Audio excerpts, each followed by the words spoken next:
Allah kalau sudah memberikan rezeki kepada seseorang, maka tanpa ada batasan lagi. Tidak ada batasan, tidak ada kita berbuat satu ketaatan, Allah balas dengan satu ketaatan, tidak ada.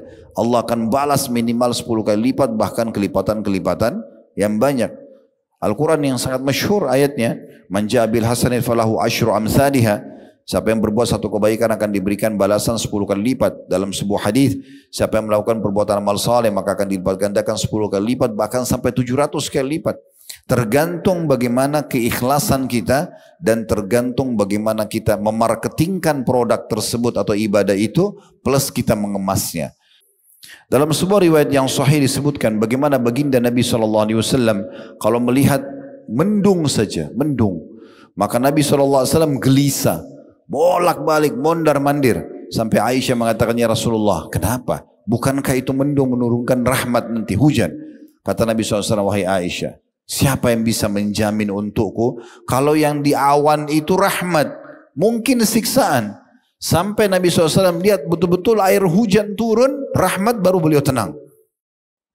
Baik, kita akan beranjak daripada pondasi keyakinan ini, teman-teman sekalian.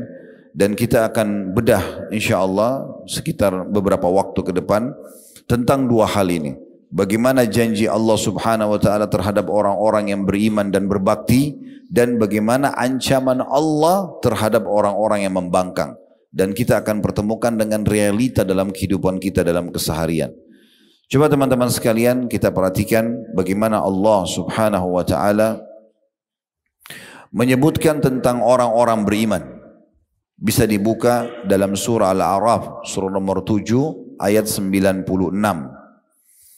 Ini tentu janji Allah cukup banyak, tapi di antaranya adalah firman Allah Subhanahu wa taala ini yang berbunyi walau anna ahlal qura amanu wattaqau lafatahna alaihim barakatin minas sama'i wal ard walakin kazzabu fa akhadnahum bima kanu yaksibun.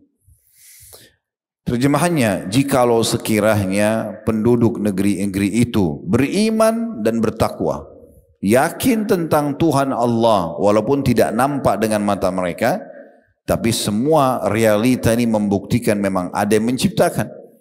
Karena tidak mungkin ruangan ini ada tanpa ada yang membangunnya. Tidak mungkin juga ada penerangan seperti ini, terang benderang, terasa dingin AC-nya, kena ada saluran listriknya, kecuali ada yang memasangnya, ada yang membuatnya. Bagaimana dengan alam semesta yang luar biasa luasnya, pergantian siang malam terjadi, bisa dirasakan udara dingin, udara panas, selalu tidak ada yang menciptakan? Itu enggak mungkin. Ya. Maka kita harus menggunakan akal sehat kita. Jikalau penduduk negeri itu beriman dan bertakwa, mereka sudah yakin karena Allah, diikuti dengan takwa. Takwa itu patuh. Allah bilang kerjakan, kerjakan. Allah halalkan, dinikmati. Allah larang, dijauhi. Allah memberikan kita resep sederhana. Beriman tentang keberadaan Allah, lalu bertakwa. Apa yang Allah perintahkan, kerjakan. Apa yang Allah larang, jauhi. Apa yang Allah halalkan, nikmati. Apa yang Allah haramkan, tinggalkan. Pastilah, Allah pastikan dan Allah benar dengan janjinya, kami akan melimpahkan kepada mereka berkah dari langit dan bumi. Tetapi mereka mendustakan ayat-ayat kami, dan kami siksa mereka disebabkan perbuatan mereka. Coba kita dengarkan di sini bagaimana buku-buku tafsir menafsirkan Al-A'raf ayat 96 ini. Tafsir Muyassar yang disusun oleh Kementerian Agama Saudi, kurang lebih terjemahannya mengatakan, tafsir ayat ini adalah seandainya para penduduk negeri-negeri itu mengimani para rasul dan mengikuti mereka, serta menjauhi apa yang telah Allah larang mereka melalui para rasul tersebut, artinya mereka mengerjakan perintah, meninggalkan larangan, maka pastinya Allah akan membukakan bagi mereka pintu-pintu kebaikan dari setiap arah. Dan juga Allah Subhanahu wa ta'ala akan berikan kepada mereka keberkahan. Keberkahan artinya kecukupan. Allah akan penuhi semuanya. Akan tetapi sayang sekali mereka mendustakannya. Salah satu makna mendustakan adalah tidak memperdulikan penyampaian-penyampaian. Sudah dengar seperti ini ayat? Benar enggak sih? Lalu kemudian dia ragu dan terus dia melakukan sampai akhirnya dia menjauhi agama Allah Subhanahu wa ta'ala. Itu namanya mendustakan. Tetapi mereka mendustakan, maka Allah pun menjatuhkan siksaan yang membinasakan pada mereka akibat kekafiran dan perbuatan maksiat mereka itu. Ini dari tafsir Muyassar. Kemudian ada juga dinukil dari tafsir Al-Madinah Al-Munawwarah. Ini ada sebuah tafsir dari Markas Ta'zim Al-Quran di kota Madinah.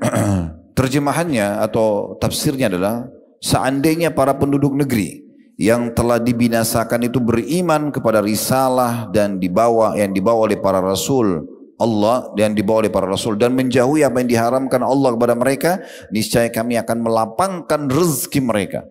Dan makna rezeki adalah semua yang membuat roda kehidupan bisa berjalan. Jadi jangan pernah teman-teman sekalian mengurung rezeki itu hanya di duit saja. Kebanyakan orang begitu, mereka lupa. Padahal sebenarnya rezeki jauh lebih luas. Apapun yang bisa membuat roda kehidupan berjalan namanya rezeki. Mata kita bisa menangkap cahaya sehingga kita bisa melihat, telinga bisa mendengar suara, lisan kita atau masih bisa mengeluarkan suara, ya, bibir dan lidah kita masih bisa mengucap dan mengecap, tangan menjamah, kaki melangkah. Semua ini rezeki yang luar biasa. Maka dikatakan di sini tafsirnya, seandainya para penduduk negeri yang telah dibinasakan, telah datang kepada mereka hukuman-hukuman sebenarnya, beriman kepada risalah yang tinggal di tempat itu, walaupun tempat itu pernah disiksa sebelumnya orang-orang sebelum mereka, tapi yang datang setelahnya orang beriman kepada Allah, dan kemudian ya, mereka beriman kepada apa yang dibawa oleh para rasul dan menjauhi apa yang diharamkan Allah kepada mereka, niscaya kami akan melapangkan rezeki mereka dan mereka akan merasakan kehidupan yang makmur dan sejahtera. Makna sejahtera sudah nggak butuh lagi tambahan. Orang kalau dikatakan sejahtera itu teman-teman, apa saja yang dia mau semua sudah terpenuhi, ya. Namun sayangnya mereka tidak beriman dan bertakwa, bahkan mendustakan para rasul. Tadi dimulai daripada keraguan, benar nggak sih? Kemudian sampai akhirnya pada pembangkangan. Dan mereka mendustakan para rasul, diantaranya Nabi Muhammad SAW yang membawa hidayah bagi mereka, sehingga balasan bagi para pendusta dan keingkaran mereka adalah siksaan yang datang kepada mereka. Nah, hampir semua tafsir-tafsir mengucapkan atau menjelaskan yang sama. Ada sebuah tafsir lagi namanya tafsir Al-Mukhtasar. Ya, ini diterbitkan oleh Markas Tafsir di kota Riyadh di bawah pengawasan Dr. Saleh bin Abdullah bin Humaid, salah satu imam Masjidil Haram. Terjemahannya kurang lebih sekiranya penduduk negeri-negeri ini yang kami utus pada mereka rasul-rasul kami, ya, percaya pada ajaran yang dibawa oleh para rasul tersebut, apa yang sudah disampaikan, kerjakan 1, 2, 3, 4, 5, ini keutamanya, diambil, diamalkan. Ini nggak boleh dikerjakan, ini haram, nanti ada hukumannya, ditinggalkan. Seandainya, kata di sini tafsirnya, disebutkan seandainya, sekiranya penduduk negeri-negeri itu yang kami utus para rasul kepada mereka percaya pada ajaran dibawa oleh para rasul dan takut kepada Rabb mereka dengan meninggalkan kekafiran dan kemaksiatan serta menjalankan perintah-perintah Allah, niscaya kami akan membukakan untuk mereka pintu-pintu kebaikan dari segala penjuru. Tetapi mereka tidak percaya dan tidak takut kepada Allah, bahkan mendustakan ajaran dibawa oleh para rasul, maka kami hukum mereka dengan azab yang datang secara tiba-tiba akibat dosa-dosa yang telah mereka perbuat. Kita masih fokus dulu ke masalah barakat, ya, yang Allah SWT sebutkan tadi itu, la fatahna alaihim barakat, kami bukakan bagi mereka pintu-pintu kebaikan. Nanti akan kita jelaskan tentang hukuman insyaallah orang-orang yang membangkang ini, dan ini janji Allah serta penyampaian Allah pasti benar. Kemudian juga ada sebuah tafsir Zubdatut Tafsir min Fathil Qadir, ini ya, salah satu penjelasan ringkasan dari tafsir Fathul Qadir. Di situ dijelaskan walau anna ahlal qura, jika seandainya penduduk negeri-negeri itu yang telah kami kirim kepada mereka rasul kami kepada mereka, amanu, mereka beriman kepada rasul-rasul tersebut seutuhnya, yakin ini utusan Allah, yakin yang disampaikan itu benar, wattaqau, dan mereka meninggalkan kekafiran, mereka tunduk kepada Allah dan tidak mengikuti perbuatan-perbuatan buruk yang telah sampai kepada mereka informasi untuk meninggalkannya. La fatahna alaihim barakatin minas sama, maka pasti kami akan melimpahkan kepada mereka berkah dari langit dan bumi. Dan makna berkah kecukupan. Semua akan diberikan oleh Allah dari bumi dan juga dari langit. Yakni kami mudahkan mereka untuk memperoleh kebaikan dari langit dan bumi. Sebagaimana kemudahan didapatkan dengan terbukanya pintu-pintu yang sebelumnya tertutup. Dan yang dimaksud kebaikan dari langit adalah hujan. Dan kebaikan dari bumi adalah tumbuh-tumbuhan dan kebaikan-kebaikan lainnya. Walakin kazzabu. Tapi sayangnya mereka mendustakan ayat-ayat kami dan rasul-rasul kami dan tidak bertakwa. Fa'akhadnahum, maka kami siksa mereka dengan azab bima kanu yaksibun, atas perbuatan-perbuatan mereka. Ini kalau kita ingin korek tafsir, ada puluhan buku tafsir yang seperti ini. Tapi kita cukupkan dengan ini teman-teman sekalian di firman Allah Subhanahu wa taala yang disebutkan tadi Al-A'raf ayat 96.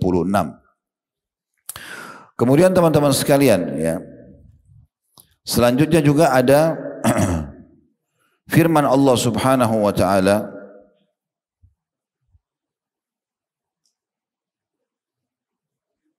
di dalam surah An-Nahl, surah nomor 16 ayat 97.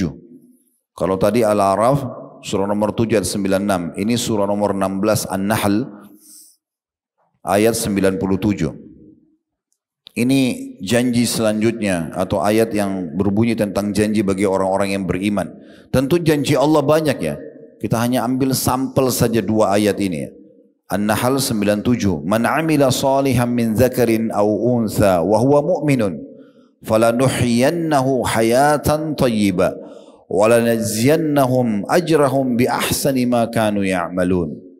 Terjemahannya, barang siapa yang mengerjakan amal saleh, kepatuhan-kepatuhan, dari solat ke solat, dari puasa ke puasa, dari zikir ke zikir, dari ketaatan kepada ketaatan, baik laki-laki maupun perempuan, dalam keadaan mereka beriman kepada Allah, maka sungguhnya akan kami berikan kepadanya kehidupan yang baik, dan sesungguhnya akan kami beri balasan kepada mereka dengan pahala yang lebih baik dari apa yang telah mereka kerjakan. Sekarang kita dengarkan bagaimana ulama menafsirkan ayat ini. Seperti apa yang dimaksud dengan firman Allah SWT ini. Dalam tafsir Muyassar tadi, yang sama tadi sebelumnya ya, yang diterbitkan oleh Kementerian Saudi, terjemahnya kurang lebih barang siapa yang mengerjakan amal saleh, semua yang diperintahkan, sunnah ataupun wajib, baik laki-laki maupun perempuan, sedangkan dia beriman kepada Allah dan Rasulnya Muhammad sallallahu alaihi wasallam, maka kami pasti akan beri dia kehidupan bahagia dan ketentraman di dunia, walaupun dia tidak banyak memiliki harta, dan kami benar-benar akan memberikan balasan pahala yang maksimal untuk mereka di akhirat dengan balasan lebih baik dari apa yang telah mereka kerjakan selama di dunia.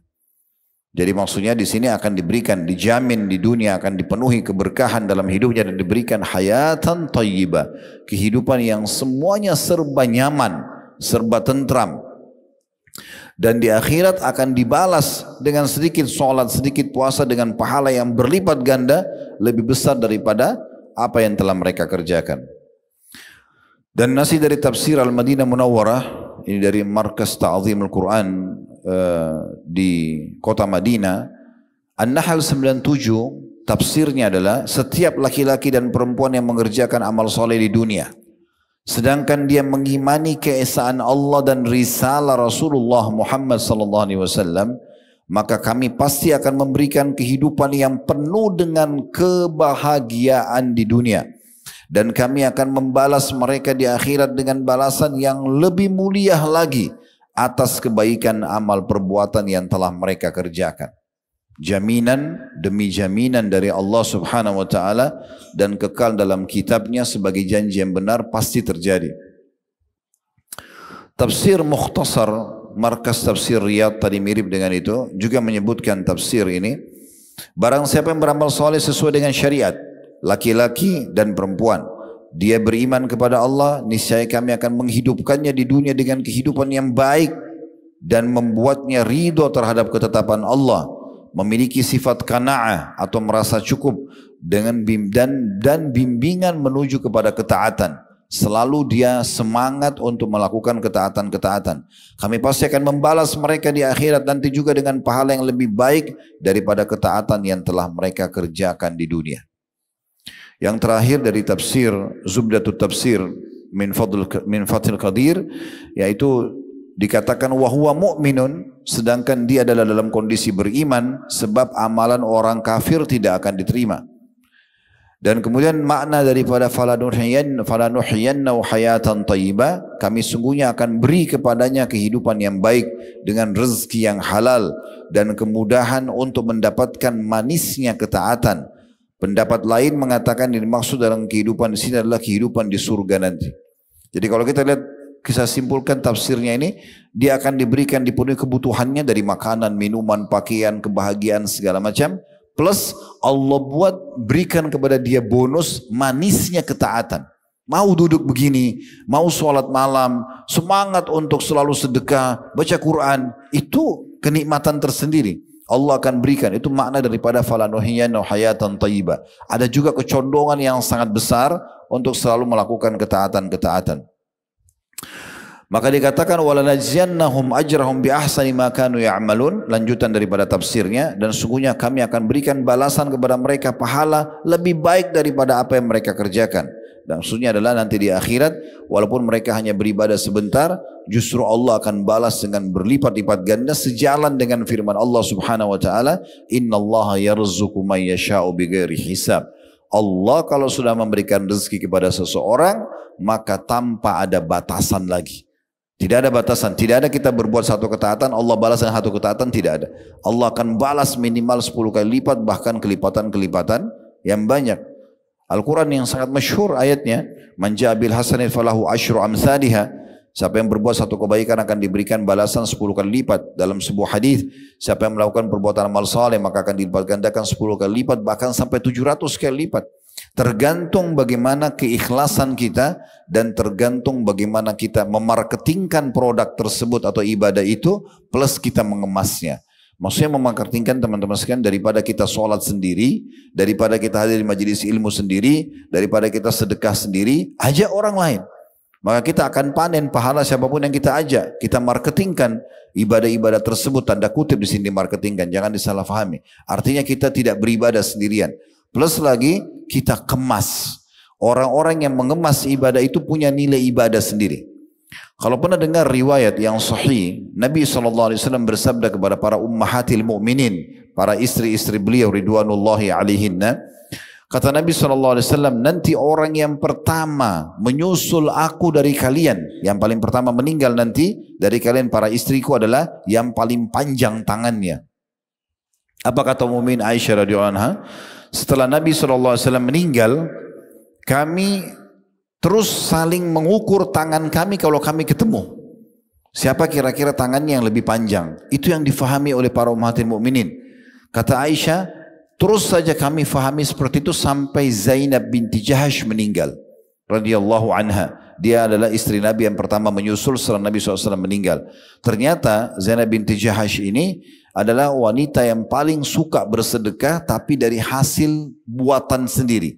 Jadi kalau beliau ingin menyumbang makanan untuk para mujahidin atau orang miskin, beliau tidak beli yang jadi, beliau masak. Kalau beliau ingin menyumbang baju perang untuk para mujahidin, beliau jahit sendiri.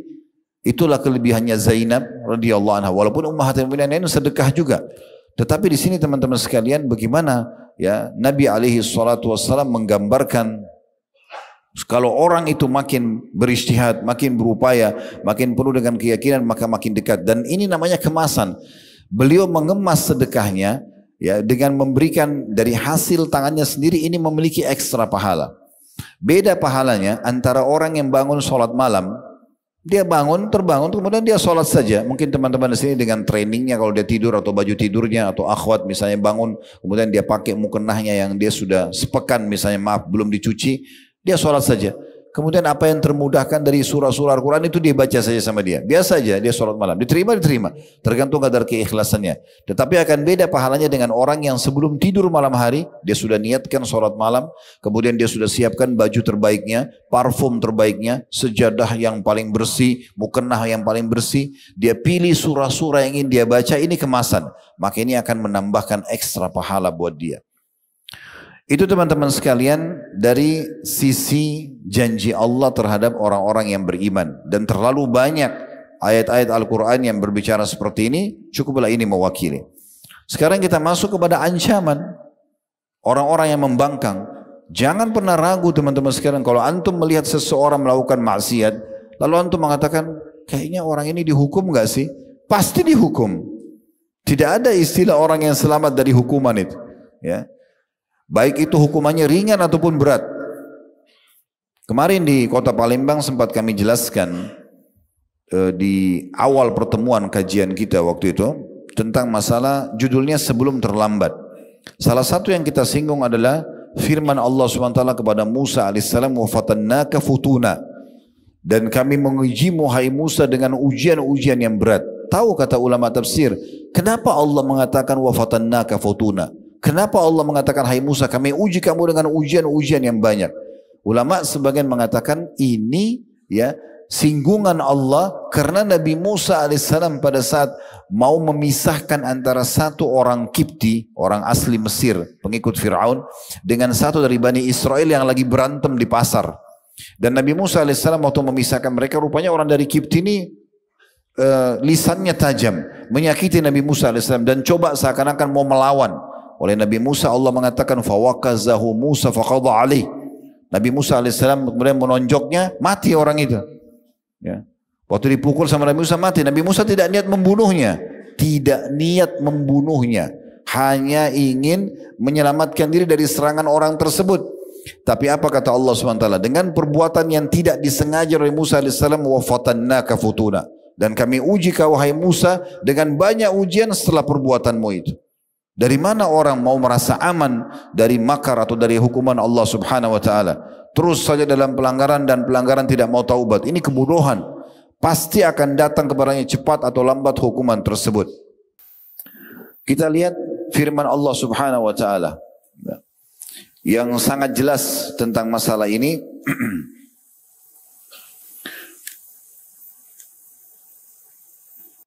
Di dalam surah Al-A'raf juga, masih Al-A'raf tadi Al-A'raf 96, kita lanjutkan 97-nya. 98, 99, beberapa ayat ya. 97-nya setelah Allah tadi sebutkan kalau orang beriman dikasih barakat minas sama wal ard, Allah kasih keberkahan dari langit dan bumi. Kalau orang membangkang, 97-nya, afa amina ahlul qura ayyatiyahum ba'suna bayatan wa hum naimun. Apakah penduduk negeri-negeri itu merasa aman dari kedatangan siksaan kami kepada mereka di malam hari di waktu mereka sedang tidur, yang lagi sibuk berzina di hotel, yang lagi mabuk-mabuk, yang lagi begadang pada hal-hal yang tidak ada manfaatnya? Apakah mereka merasa aman datangnya siksa kami di malam hari pada saat mereka sedang tidur? Berapa banyak orang yang tidur tidak sangka gempa bumi terjadi, longsor terjadi, tidak bisa selamatkan diri. Dan kalau sudah datang azab Allah, demi Allah teman-teman, kita nggak bisa selamat. Jangan pernah berpikir punya power untuk bisa menyelamatkan diri. Kita sering dengar bagaimana di Indonesia terjadi longsor, gempa. Bukankah orang-orang yang selamat itu pada saat ditanyakan bagaimana ceritanya? Saya pun ada cuplikan waktu terjadi tsunami, longsor di beberapa wilayah. Yang selamat diwawancarai oleh media kita. Mereka tidak sadar sebenarnya itu informasi dari Allah SWT.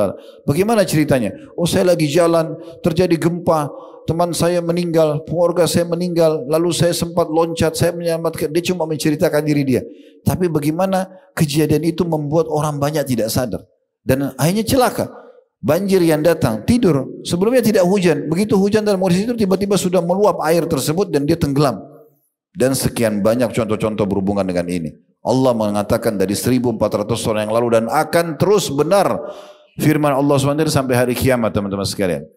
Dia katakan afa amina ahlul qura ayyatiyahum ba'suna bayatan wa hum naimun. Apakah penduduk negeri itu merasa aman dengan pelanggaran-pelanggaran mereka dari kedatangan siksaan kami kepada mereka di malam hari di waktu mereka sedang tidur? 97, 98. Allah lanjutkan. Awa amina ahlul qura ay ya'tiyahum ba'suna duhan wa hum yal'abun.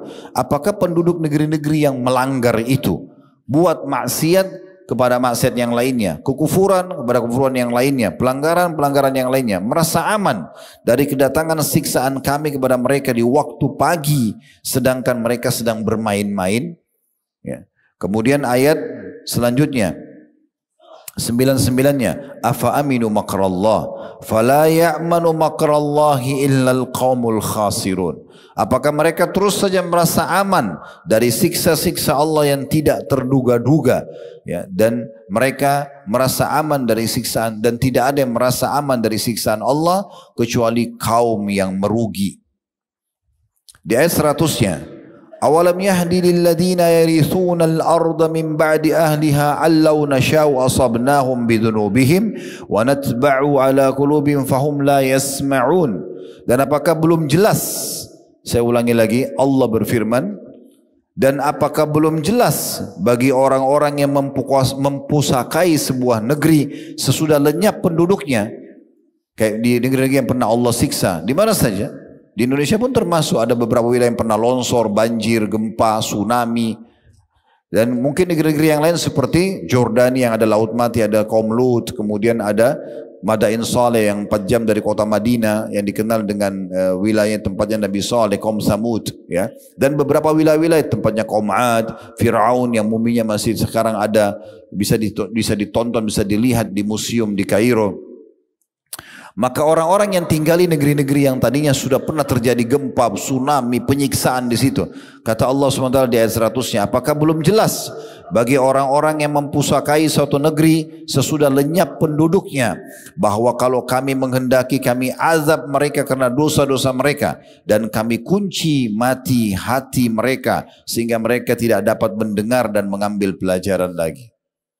4 ayat Al-Quran dalam surah Al-A'raf berturut-turut Allah menjelaskan tentang luar biasanya bahaya sekali kalau azab Allah datang. Jangan pernah merasa tenang teman-teman sekalian dengan pelanggaran. Azab Allah itu lebih berat daripada perbuatan kita. Sebagaimana juga ketaatan kita lebih besar balasannya daripada perbuatan kita sendiri. Dan Allah Subhanahu wa taala berulang-ulang mengirim kepada kita tanda-tanda kebesarannya agar kita takut. Memang untuk kita takut. Allah sebutkan dalam surah Al-Isra, surah nomor 17 ayat 59, wa ma nursilu bil ayati illa takhwifa, dan kami tidak memberikan tanda-tanda besar kebesaran kami itu, gempa, longsor, bahkan suara guntur sekalipun, kecuali untuk menakut-nakuti kalian. Memang Allah ingin membuat kita takut supaya jangan melanggar hukum-hukum Allah Subhanahu wa taala. Di dalam ayat lain surah At-Taubah surah nomor 9 ayat 126, Allah Subhanahu wa taala juga mengajak kita berfikir bahwasanya ujian demi ujian datang pada diri kalian, sakit, gangguan orang, segala macam itu teguran dari Allah. Allah berfirman dalam surah Taubah surah nomor 9 ayat 126, awala yarawna annahum yuftanuna fi kulli amin marratan aw marrataini thumma la yatubuna wa lahum yadhakkarun. Dan tidaklah atau tidakkah mereka itu memperhatikan bahwa mereka diuji sekali atau 2 kali setiap tahunnya, dan mereka tidak juga bertaubat dan tidak mengambil pelajaran. Ya, subhanallah, ada orang kadang-kadang dia tunggu memang betul-betul dia dihukum depan mata, mati tiba-tiba, ya, atau pincang tiba-tiba, atau lumpuh tiba-tiba baru mau sadar. Peringatan-peringatan kecil mereka tidak mau, rasa takut, rasa khawatir, peringatan dari lisan orang lain di sekitarnya, fenomena alam, dia tidak mau sadar. Jadi memang kalau kita tidak sadar teman-teman dengan peringatan kecil, Allah akan datangkan peringatan besar. Beruntunglah orang pada saat dia mau berbuat dosa, tiba-tiba ada perasaan takut saja, dia langsung tahu, oh ini peringatan dari Allah, dia berhenti, maka itu selamat. Tapi kalau dia tidak mau tahu, tetap saja melakukan pelanggaran, ya sudah, silakan menunggu konsekuensi daripada hukumannya. Dan ingat, innallaha syadidul iqab, Allah berat siksaannya. Jangan dianggap remeh. Bisa saja sekali orang berbohong hitungan detik, cukup 1 tahun Allah siksa dia, atau 2 tahun, ribut rumah tangganya, anak-anaknya nakal, usahanya gagal, dan segala macam hal. Kemudian dalam surah As-Sajdah, surah nomor 32 ayat 21, Allah Subhanahu wa taala juga mengingatkan surah Sajdah surah nomor 32 ayat 21, "Walanudhiqannahum minal adzabil adna dunal adzabil akbari la'allahum yarji'un." Dan sesungguhnya kami benar-benar akan memberikan kepada mereka sebagian azab yang dekat, siksaan-siksaan di dunia, sebelum azab yang besar nanti di akhirat. Mudah-mudahan mereka kembali ke jalan yang benar, supaya mereka tahu bahaya loh. Ini sering kami kasih contoh di pengajian teman-teman sekalian. Kalau ada maling, pencuri ditangkap dan digebukin oleh massa sampai mati pun, itu bentuk kasih sayang Allah Subhanahu wa taala kepada dia. Dan pastikan orang ini tidak dihukum dari awal dia mencuri. Allah Azza wa Jalla mendatangkan hukuman bertahap sesuai dengan orang ini mau sadar atau tidak gitu ya. Tapi orang yang sudah sampai digebukin oleh massa dan mati, itu berarti sudah menandakan sudah sekian kali dia mencuri sebelumnya. Peringatan Allah selalu tidak diingatkan sama dia. Maka akhirnya Allah datangkan sekaligus masa gebukin mati deh. Karena ini bentuk kasih sayang Allah. Kalau seandainya tidak dibuat seperti itu, dia akan terus mencuri. Dan di akhirat akan lebih berat siksaan buat dia. Ini bentuk kasih sayang Allah SWT memberhentikan mereka dari kezalimannya. Koruptor terbongkar akhirnya. Sehebat apapun kita mengemas satu perbuatan kemungkaran kita, wallahi teman-teman sekalian, demi Allah, Allah akan bongkar. Antum nanti hanya bisa mengatakan, kok bisa ya? Pasti bisa. Ini kebodohan, selalu sembunyi di kata-kata kok bisa, pasti bisa. Sehebat apapun kita mengemas. Bukankah para koruptor atau orang-orang yang memiliki kekuatan power, mereka anggap mereka punya power, mereka mengemas dengan baik, mereka menyembunyikan, tapi Allah punya cara membongkarnya. Dengan masalah kecil Allah bongkar, tiba-tiba jadi ketahuan semuanya. Begitu luar biasanya. Tapi itu tetap kalau kita bersangka baik kepada Allah, kita mengatakan bentuk kasih sayang Allah supaya dia sadar. Bukankah kami uji mereka setahun sekali atau dua kali? Bukankah sudah kami datangkan peringatan ini dan itu agar mereka kembali kepada Allah? Kemudian dalam surah Yunus, surah nomor 10 ayat 13, Allah Azza wa Jalla juga berfirman, "Walaqad ahlaknal quruna min qablihim lamma zalamu wa ja'atuhum rusulun bil bayyinati wa ma kanu liyu'minu kadzalika najzil qaumal mujrimin." Dan sungguhnya kami telah membinasakan umat-umat sebelum kamu.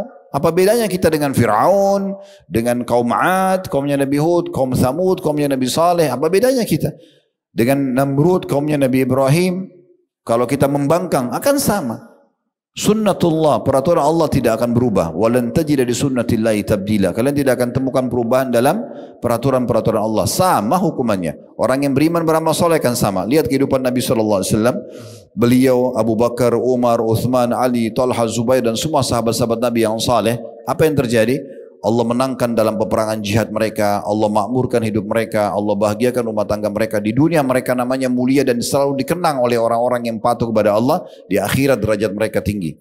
Coba lihat yang lawannya, rivalnya, Abu Jahal, Abu Lahab.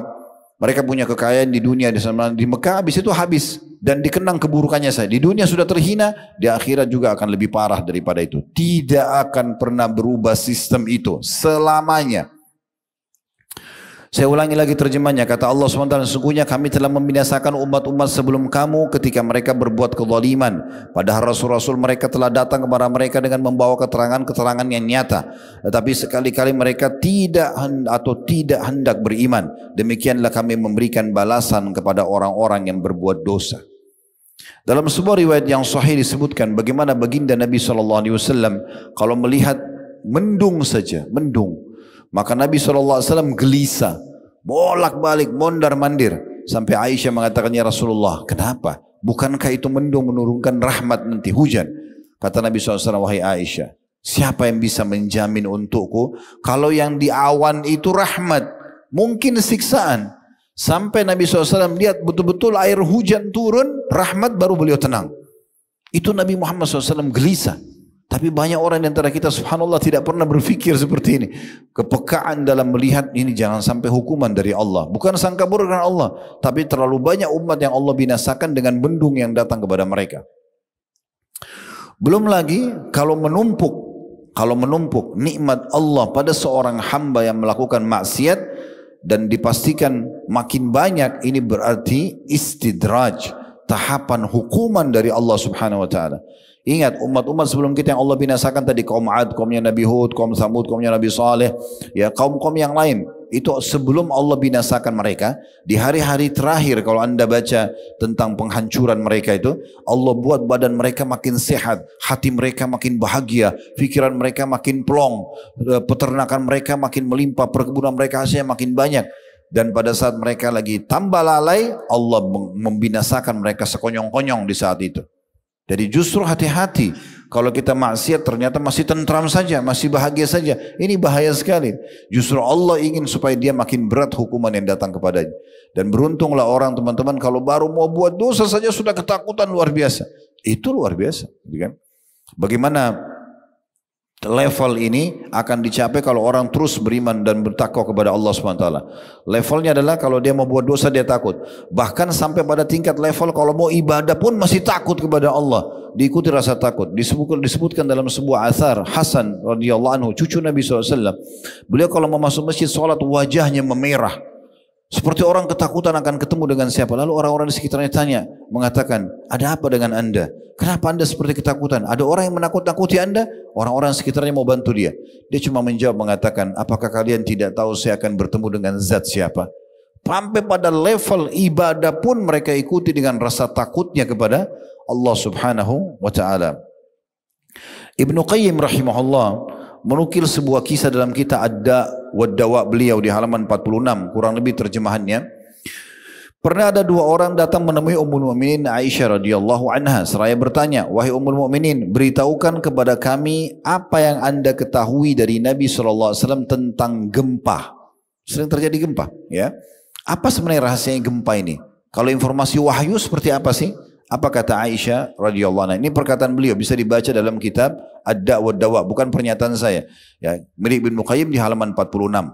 Bila mereka telah menghalalkan zina, mengkonsumsi minuman keras, memainkan alat-alat musik, maka Allah cemburu di langit sana, kemudian berfirman kepada bumi, goncangkan dirimu.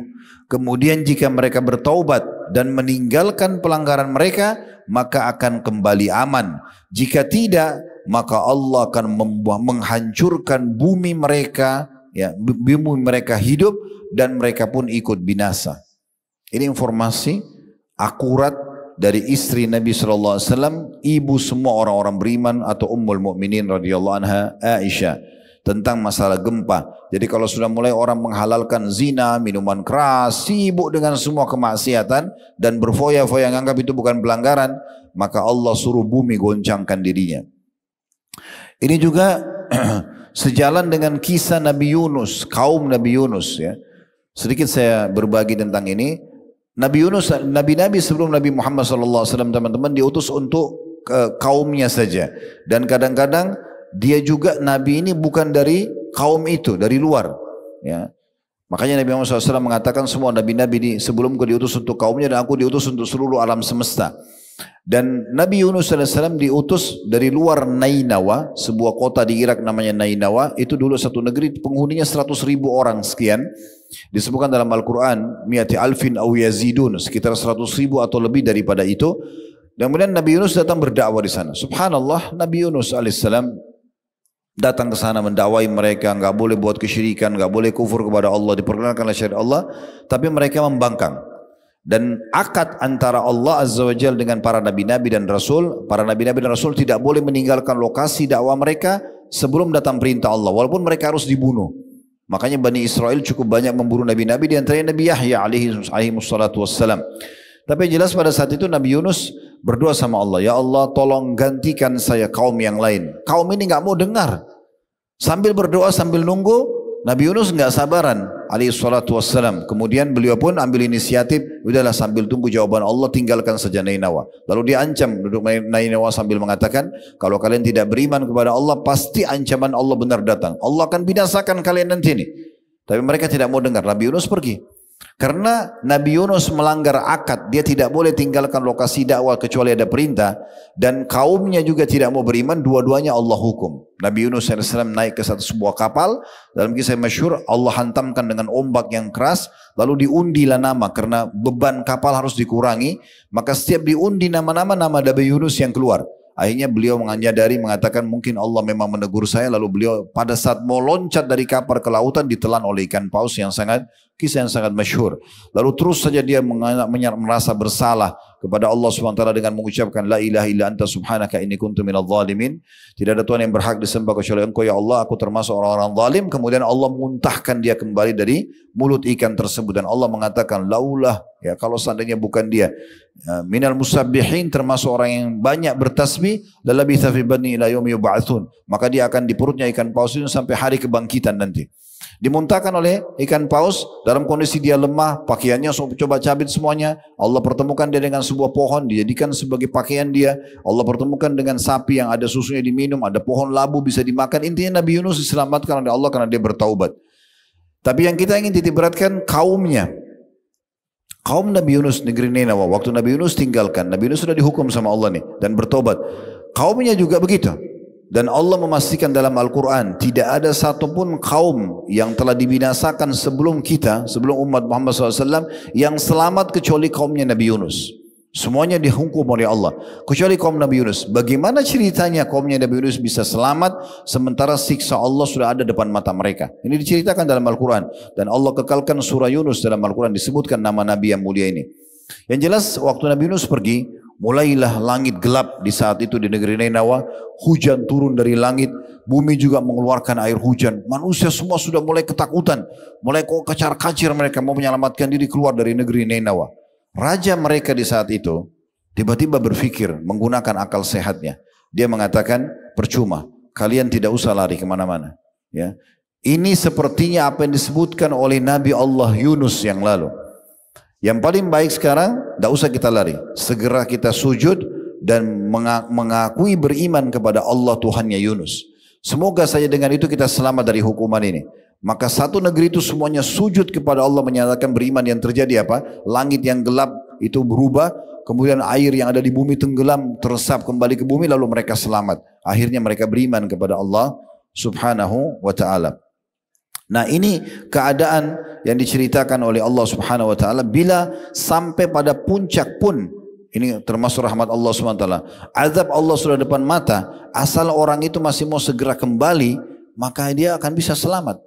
Kalau anda baca riwayat Bukhari, bagaimana Nabi SAW mengatakan Jibril alaihissalam datang kepadaku dan berkata, hai Muhammad, andai saja kau lihat bagaimana aku memasukkan tanah atau pasirnya Laut Merah ke mulutnya Fir'aun pada saat dia akan tenggelam, agar jangan dia mengatakan, ya Tuhanku aku beriman. Ya. Karena bisa saja dengan itu rahmat Allah datang kepada dia, padahal dia sudah mengaku Tuhan. Maka Jibril alaihissalam pun memasukkan pasir ke mulutnya Fir'aun agar dia tidak sempat mengucapkan itu. Dia cuma bilang mengatakan amantu billadzi amana bihi Banu Israel. Aku coba beriman seperti apa yang diimani oleh Bani Israel. Tidak bisa disebutkan nama Allah Subhanahu wa ta'ala karena luasnya rahmat Allah. Jadi masih ada langkah sebenarnya cara untuk selamat asal orang itu mau kembali. Allah ceritakan tentang kaum Nabi Yunus dalam surah Yunus surah nomor 10 ayat 98. Falaula kanat qaryatun amanat fanafa'a imanuha illa qauma Yunus lamma amanu kashafna anhum adzabal khizi fil hayatid dunya wa matta'nahum ila hin. Dan mengapa tidak ada penduduk suatu negeri ya yang beriman dan bermanfaat imannya ya kecuali kaumnya Nabi Yunus yang kami hilangkan dari mereka siksa yang menyedihkan di kehidupan dunia dan kami lanjutkan hidup mereka dengan kebahagiaan atau kesenangan sampai waktu tertentu. At-Tabari rahimahullah menyebutkan dalam tafsir beliau di jilid 17 di halaman 478 bahwa pernah terjadi gempa di Kufah di masa Abdullah bin Mas'ud radhiyallahu anhu. Lalu Abdullah bin Mas'ud berkata, wahai sekalian manusia, sesungguhnya Allah menginginkan kalian segera bertaubat kepadanya, maka segeralah kembali kepada Allah. Ibnul Jauzi menukil dalam kitab Zadul Masir fi ilmu tafsir di jilid 2 halaman 486 yang kurang lebih terjemahannya bahwasanya Abdullah bin Zubair radhiyallahu anhuma, dia dan ayahnya sahabat, setiap kali mendengar suara guntur, terdengar suara guntur yang menggelegar ke langit, apa kata beliau? Innahu wa'idun syadidun di ahlil ard. Sesungguhnya ini betul-betul peringatan yang sangat keras bagi para penduduk negeri. Oleh karena itu teman-teman, kita harus peka sekali, jangan sampai kita menganggap tidak akan pernah datang ya hukuman Allah subhanahu wa ta'ala. Ya, dan cukup banyak ayat-ayat berhubungan dengan masalah ini. Di antaranya juga yang Allah subhanahu wa ta'ala sebutkan ya, di dalam banyak ayat ya, di antaranya firman Allah subhanahu wa ta'ala, falaula idja'athum ba'suna tadarraw walakin kasat qulubuhum wa zayyana lahumus syaitanu amalahum wa zayyana lahumus syaitanu ma kanu ya'malun. Maka mengapa mereka tidak memohon kepada Allah dengan tunduk merendah diri ketika datang siksaan kami kepada mereka? Bahkan hati mereka telah menjadi keras dan syaitan pun menampakkan kepada mereka kebagusan apa yang telah mereka kerjakan. Falamma nasu ma dzukiru bihi fatahna alaihim abwaaba kulli syai'in hatta idza farihu bima utu akhadnahum baghtatan fa idahum mublisun. Maka tak kala mereka melupakan peringatan yang telah kami berikan kepada mereka, kami pun membukakan semua pintu-pintu kesenangan untuk mereka, sehingga apabila mereka sudah bergembira dengan apa yang telah diberikan kepada mereka, maka kami siksa mereka dengan sekonyong-konyong, dan ketika itu mereka terdiam dan putus asa. Di ayat 45-nya, faquti adabirul qaumil ladina zalamu walhamdulillahi rabbil alamin. Maka orang-orang zalim itu dimusnahkan sampai ke akar-akarnya. Segala puji bagi Allah, Tuhan alam semesta. Dan tentu teman-teman sekalian cukup banyak berhubungan dengan masalah ini. Kita akan tutup dengan perkataan yang mulia dari Ali radhiyallahu anhu dan juga Qatadah rahimahullah. Ali bin Abi Thalib berkata radhiyallahu anhu, yang aneh adalah orang binasa padahal keselamatan ada bersamanya. Orang-orang ya, biasa atau bisa terkena gempa, banjir, penyakit kronis, kemiskinan, dan kesusahan hidup, padahal keselamatan bersamanya. Maka ditanyakan kepada beliau, apa keselamatan yang anda maksudkan? Kata Ali radhiyallahu anhu, istighfar, memohon maaf dan kembali kepada Allah subhanahu wa ta'ala. Dinukil dari kitab Al-Mujalasatu wa Jawahiril Ilm yang ditulis oleh Ad-Diruni di jilid 4 halaman 449. Dan yang terakhir Qatadah rahimahullah dinukil oleh Ibnu Katsir dalam tafsir Quran Azim beliau di jilid 7 halaman 2319.